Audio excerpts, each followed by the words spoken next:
आज हम पढ़ने वाले क्लास 11 का एक बहुत ही प्यारा चैप्टर जिसका नाम है भारत माता।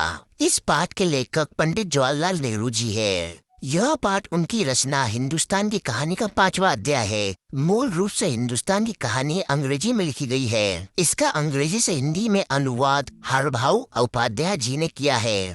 पंडित जवाहरलाल नेहरू इस पाठ में बताते हैं कि अनेक हिस्सों में बटा होने के बावजूद भी पूरा हिंदुस्तान एक है और भारत माता की जय का मतलब है यहाँ के करोड़ों करोड़ लोगों की जय। नेहरू जी कहते हैं कि जब वो कार्यक्रमों के सिलसिले में देश के अलग अलग हिस्सों में जाते थे तो वो अक्सर अपने श्रोताओं से भारत या हिंदुस्तान के बारे में बात करते थे।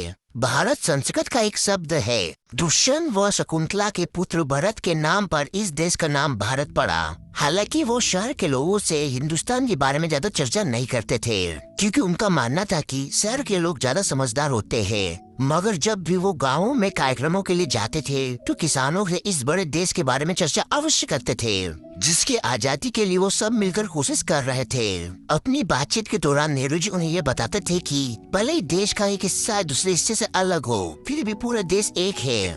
वो उन सभी समस्याओं के बारे में भी लोगों से बात करते थे जो उत्तर से लेकर दक्षिण तक, पूरब से लेकर पश्चिम तक सभी किसानों के लिए एक जैसी थी। यानी कि पूरे देश के किसानों की समस्या एक सी थी। वो स्वराज या आजादी का महत्व व उसके फायदे भी लोगों को समझाते थे। नेहरू जी कहते हैं कि वो किसानों को यह भी बताते थे कि उन्होंने पूरे देश की यात्रा की तब उन्हें महसूस हुआ कि पूरे भारत के किसानों की समस्या लगभग एक जैसी है। इसलिए सभी जगह किसान मुझसे एक जैसे सवाल करते हैं। उस वक्त अधिकतर किसानों की समस्या थी कि वो गरीबी, कर्जदार, पूंजीपतियों के शिकंजे में फंसे थे। जमींदार और महाजन उनसे ज्यादा ब्याज वसूल करते थे।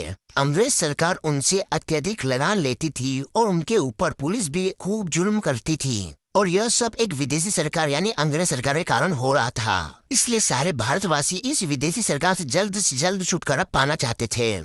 नेहरू जी कहते कि उनकी हमेशा यही कोशिश रहती कि सभी लोग न सिर्फ अपने बारे में बल्कि पूरे हिंदुस्तान के बारे में सोचे और उससे भी ज्यादा इस पूरी दुनिया के बारे में सोचे जिसके हम एक अंश है। इसलिए वो अपनी बातचीत में लोगों से चीन, स्पेन, अबिसीनिया, मध्य यूरोप, मिस्र और पश्चिम एशिया में होने वाले परिवर्तन का जिक्र भी करते थे। वो सोवियत यूनियन में हुए आश्चर्यजनक बदलाव व अमेरिका की उन्नति के बारे में भी लोगों से बात करते थे।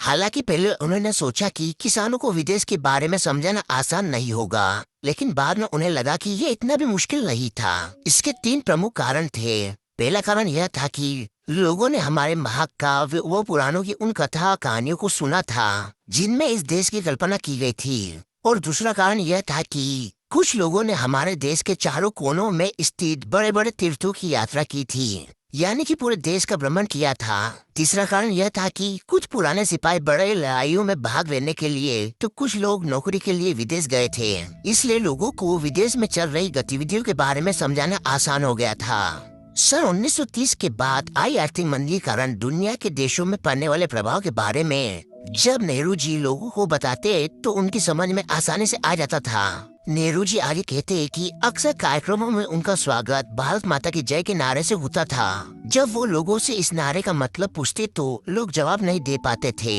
और एक दूसरे की तरफ देखने लगते थे।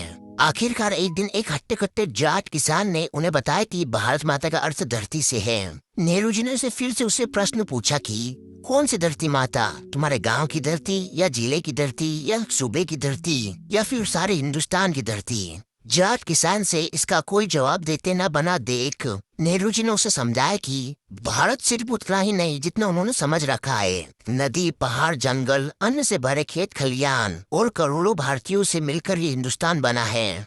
भारत माता दरअसल भारत में रहने वाले यही करोड़ों लोग हैं। इसलिए भारत माता की जय का अर्थ है उन सब की जय, अर्थात करोड़ों करोड़ों भारतीयों की जय। नेहरू जी उन्हें समझाते थे कि वो सब भारत माता के अंश है, एक तरह से वो ही भारत माता है। नेहरू जी का यह विचार जब उनकी समझ में आ जाता तो उनकी आंखों में एक अजीब सी चमक आ जाती थी, जैसे कि उन्होंने कोई बड़ी खोज कर ली हो।